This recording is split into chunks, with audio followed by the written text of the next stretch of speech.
ರಾಜ್ಯದಲ್ಲಿ ಇವತ್ತಿನ ವಿಚಾರಕ್ಕೆ ಬರೋದಾದ್ರೆ ವಿಚಾರಕ್ಕೆ ಏನ್ ಹೇಳ್ತೀವಿ ಸರ್? ಇವತ್ತು ವಿಚಾರವನ್ನ ತಾವು ಚರ್ಚೆಗೆ ಕೈಗೆತ್ತಿಕೊಳ್ತೀರಾ? ಅಟ್ ದ ಸೇಮ್ ಟೈಮ್ ಮುಂದಿರುವಂತ ವಿಚಾರನ ಅವರು ಕಾಂಗ್ರೆಸ್ ಅವರು ನೋಟಿಸ್ ಕೊಟ್ಟಿದ್ದಾರೆ. ಇವತ್ತು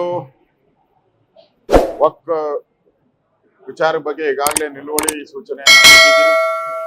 ಅದ ಈಗಾಗಲೇ 69 ಅಡಿಯಲ್ಲಿ ಚರ್ಚೆಗೂ ಕೂಡ ಬಂದಿದೆ.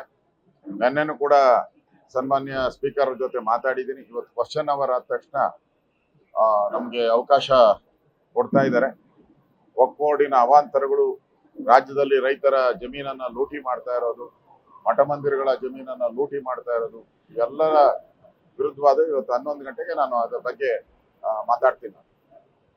ಜೊತೆಗೆ ವಕ್ಫ್ ವಿಚಾರದಲ್ಲಿ ದಿಕ್ಕಪ್ಪಾರದ ಬಿಜೆಪಿ ಸುಳ್ಳು ಹೇಳ್ತಿದ್ದಾರೆ ಅಂತ ಪ್ರಿಯಾಂಕಾ ಖರ್ಗೆ ಅವರು ಹೇಳಿದ್ದಾರೆ. ಹೇಳಿ ಅದನ್ನ ತಪ್ಪು ಮಾಹಿತಿ ಕೊಡ್ತಿದ್ದಾರೆ. ಯಾವುದೇ ದೇವಸ್ಥಾನಗಳಿಗೆ ತೊಂದರೆ ಆಗಲ್ಲ, ರೈತರ ಭೂಮಿ ತೊಂದರೆ ಆಗಲ್ಲ, ಜಮೀರ್ ಅಹಮದ್ ಖಾನ್ ಹೇಳಿದ್ದಾರೆ. ಏನೇನು ಕೂಡ ಇವತ್ತು ಅನಗತ್ಯವಾಗಿ ಅದನ್ನ ಚರ್ಚೆ ಮಾಡ್ತಿದ್ದಾರೆ ಅಂತ ಆರೋಪ ಇದೆ. ಅದೆಲ್ಲ ಅವರು ಚರ್ಚೆ ಮಾಡ್ಲಿ, ಏನೇನು ಉತ್ತರ ಕೊಡ್ತಾರೋ ಅದಕ್ಕೆ ಉತ್ತರ ಕೊಡಕ್ಕೆ ನಾವು ಸಿದ್ಧ ಇದ್ದೀರಿ.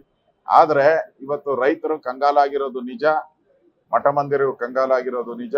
ಈ ಸತ್ಯನ ಯಾವುದೇ ಕಾರಣಕ್ಕೂ ಮುಚ್ಚಿಡಕ್ ಸಾಧ್ಯನೇ ಇಲ್ಲ. ಕಾಂಗ್ರೆಸ್ ಅವರ ಬಣ್ಣ ಬಯಲನ್ನು ಮಾಡ್ತೀರಿ ವಕ್ಫ್ ವಿಚಾರವಾಗಿ. ಇವತ್ತು ಕಾಂಗ್ರೆಸ್ ಅಜೆಂಡಾದಲ್ಲಿ ಬಿಜೆಪಿಯ ಮುನಿರತ್ನರವರ ಸ್ಕ್ಯಾಂಡಲ್ ಬಗ್ಗೆ ಚರ್ಚೆ ಮಾಡ್ಲಿಕ್ಕೆ ಹೇಳಿದ್ದಾರೆ. ಅವ್ರ ಮೇಲೆ FSL ರಿಪೋರ್ಟ್ ಬಂದು ಕೂಡ ಬಿಜೆಪಿ ಮೌನವಾಗಿರೋದ್ರಿಂದ ದಲಿತರು ಮತ್ತು ಒಕ್ಕಲಿಗರು ಏನ್ ಬೇಕಾದ್ರೂ ಬೈಬಹುದು ಅನ್ನೋದು. ಈಗ ಅದರ ಬಗ್ಗೆ ನಮ್ಮ ರಾಜ್ಯದ ಅಧ್ಯಕ್ಷರು ಮತ್ತು ನಮ್ಮ ರಾಷ್ಟ್ರದ ಪಾರ್ಟಿಯ ಅಧ್ಯಕ್ಷರು ಅದು ಕ್ರಮ ತೆಗೆದುಕೊಳ್ತಾರೆ. ಲೇಟೆಸ್ಟ್ ಹಾಗೂ ಇಂಟ್ರೆಸ್ಟಿಂಗ್ ಸುದ್ದಿಗಳಿಗಾಗಿ ಬಾಸ್ ಟಿವಿ ಕನ್ನಡ ಚಾನೆಲ್ನ ಸಬ್ಸ್ಕ್ರೈಬ್ ಮಾಡಿ. ಹಾಗೆಯೇ ಬೆಲ್ ಐಕಾನ್ ಪ್ರೆಸ್ ಮಾಡಿ.